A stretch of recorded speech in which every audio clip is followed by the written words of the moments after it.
डोसा जिला और यहाँ पे गांव हो गया रामगढ़ पचवारा। और ये वही गांव है जहां पे कल एक किसान की जमीन को नीलाम करा गया है। उस किसान पे कर्जा था 7 लाख रुपए का और उसकी जो जमीन की कीमत है, सरकारी जो रेट है, उसकी जमीन की कीमत करीब 2 करोड़ रुपया उसकी कीमत है जमीन की। बैंक, यहाँ के अधिकारी, यहाँ के कुछ भूमाफिया जो लोग हैं, उन्होंने मिलके अंदर बंद कमरे में पूरी किसान की जमीन 41 लाख रुपया में बेच दी, उसकी नीलामी कर दी।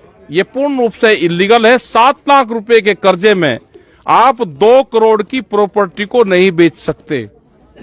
और ये नहीं, और भी जो बहुत किसान यहाँ पर नोटिस उन्होंने दिखाए, बहुत किसानों पर नोटिस है।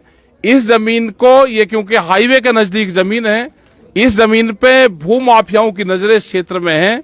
बैंक मैनेजर, अधिकारी मिलकर इस तरह की जमीनें यहाँ पे छीनना चाहते हैं और ये प्रॉब्लम पूरे देश भर में आएगी। सभी किसानों को जागरूक होना पड़ेगा। कर्जा माफी अभियान भारत सरकार को करना पड़ेगा। जो कर्जा मुक्ति है, एक बार पूरा किसान का कर्जा माफ हो। यहाँ पे भी कांग्रेस सरकार ने उस टाइम पे ये कहा कि कर्जा पूरा माफ होगा, इन किसानों ने इसीलिए कर्जा नहीं भरा। और 7 लाख रुपए का कर्जा जो बैंक और अधिकारी को कहा यहाँ के किसानों ने, हम 2 महीने का टाइम हमको दे दो, अप्रैल में पूरा हम कर्जा आपका चुका देंगे, वो टाइम भी नहीं दिया और इलीगल तरीके से पूरी जमीन की नीलामी करी। ये पूर्ण रूप से यहाँ पे हम रात को इसी गांव में रुकेंगे। कल यहाँ पे यहाँ के अधिकारियों से, यहाँ के जो किसान हैं उनसे बातचीत करेंगे और उसके बाद में आगे का पूरा प्लान हम बनाएंगे। यहाँ के कुछ बच्चे हैं जो अपनी बात आपके सामने कहना चाहते हैं, उनकी भी आप बात ध्यान से सुनना कि क्या इनके पूर्ण रूप से विचार है। आपका नाम क्या है बेटे? मनीषा। तो क्या है, क्या ये हुआ पूरा मामला? यहाँ पे मेरे काका जी है, उसकी 2 महीने पहले मौत हो गई थी खेत में।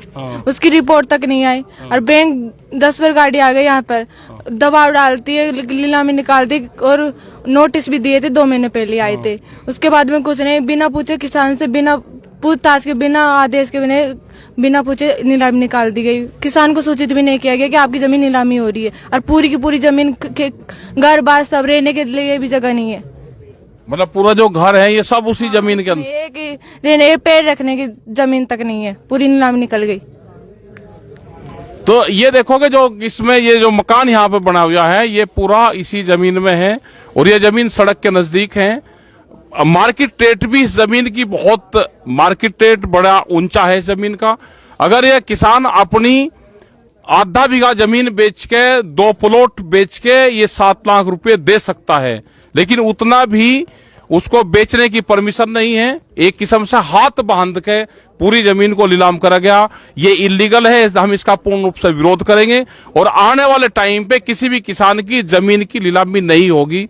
ये हम कल यहाँ पे बैठ के सब लोगों से बातचीत करेंगे और इन गांव वालों से भी मिलेंगे। कल यहाँ पे एसडीएम के वहां पे भी जाएंगे, सब जगह जाएंगे। आप इन सब चीजों का ध्यान रखो। और जो ये प्राइवेट जो बैंक हो रहे हैं, खास करके जो प्राइवेट जो बैंक होने जा रहे हैं, ये आने वाले टाइम पे ये प्रॉब्लम बढ़ेगी क्योंकि भूमाफियाओं की नजरें किसान की जमीन पे हैं। वे गलत तरीके से किसान की जमीन को छीनना चाहते हैं। आप सब लोग संगठित रहें, हम सब आपके साथ में। धन्यवाद। जय हिंद, जय भारत, जय राजस्थान।